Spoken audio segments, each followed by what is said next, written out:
Hello guys, back with more D&D 5th edition homebrew content.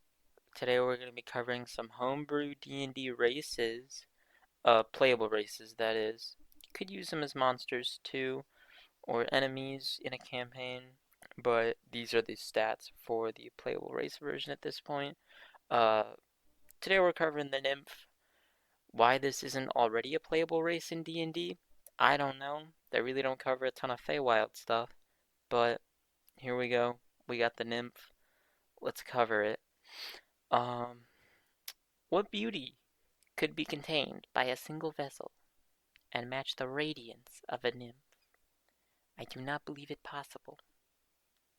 That was my best impression of Tanyer, the little guy's hero. Um, he is a character in a campaign I am currently running. Uh, my friend can do an amazing voice for him. I cannot. Um, so there's my impression. Nymphs are fae that are said to be the nature's physical embodiment of beauty. So, nature is often said to be very beautiful. This is the physical embodiment of that statement. They are about the height and weight of a female elf, but they are blindingly beautiful. Some consider nymphs to be the most wild and capricious of the fae. Um, just kind of depends on who you talk to there. Nymphs can inhabit any climate, though their behaviors, society, and actions change based on the biome they live in. The best example of this I saw was on the Forgotten Realms Wiki. Um, it basically talked about how uh, snow nymphs will hunt on like wolves, whereas like the forest nymphs here will eat more vegetarian diets. Um, so just kind of some examples there for you. In terms of traits and names, we'll start with names. Nymphs tend to be named after trees and other plants. Male names could be ironwood, hemlock, and birch. Uh, I'll be honest, out of these three, birch is kind of the short end of the stick. Who doesn't want to be named ironwood and hemlock? Those just sound awesome. Female names, sassafras, cherry, and tulip. In a campaign I am in, as a player, that we do have a nymph named Sassafras, and one of the other party members is like a druid, and so of course he's crushing on Sassafras because it's in character for the druid.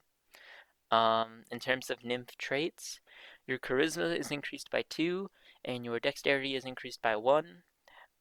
Age, nymphs mature at about age 16 and live young and fit till they do eventually die. So like that like perfect young ideal body, they keep that forever until they die. Then their body starts to decay. Um, they tend to age out somewhere between 300 to 400 years old. Nymphs are universally good. They can be lawful or chaotic. They don't tend to be evil. Um, they can be, but they don't tend to be.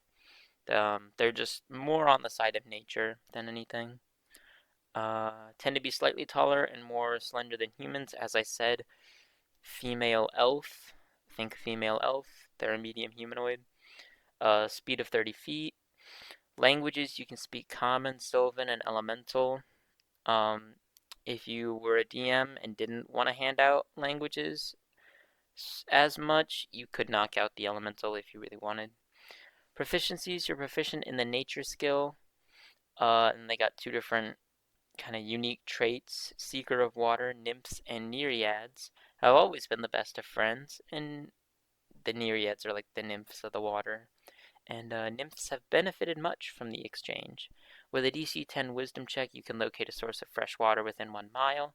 You can taste any water, but not other drinks, such as wine or juice, even if they were primarily composed of water, until if it is safe to drink with a DC 15 wisdom check.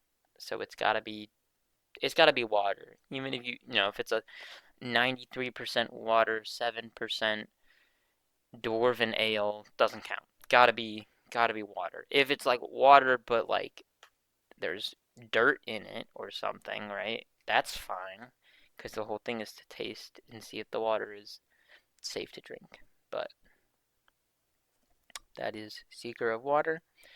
And then Nymph Magic, you know the Friends cantrip. When you reach third level, you can cast the Cure Wounds spell as a second level spell once with this trait, and regain the ability to do so when you finish a long rest. The touch required for this Cure Wounds spell is a kiss. I don't remember where I saw this, but I saw it somewhere online. I don't take credit for that specification, but I do really like that. I think that makes sense for nymphs, and it's kind of funny. Um, but I again don't take credit for that. It was somewhere online. Someone else came up with that before me.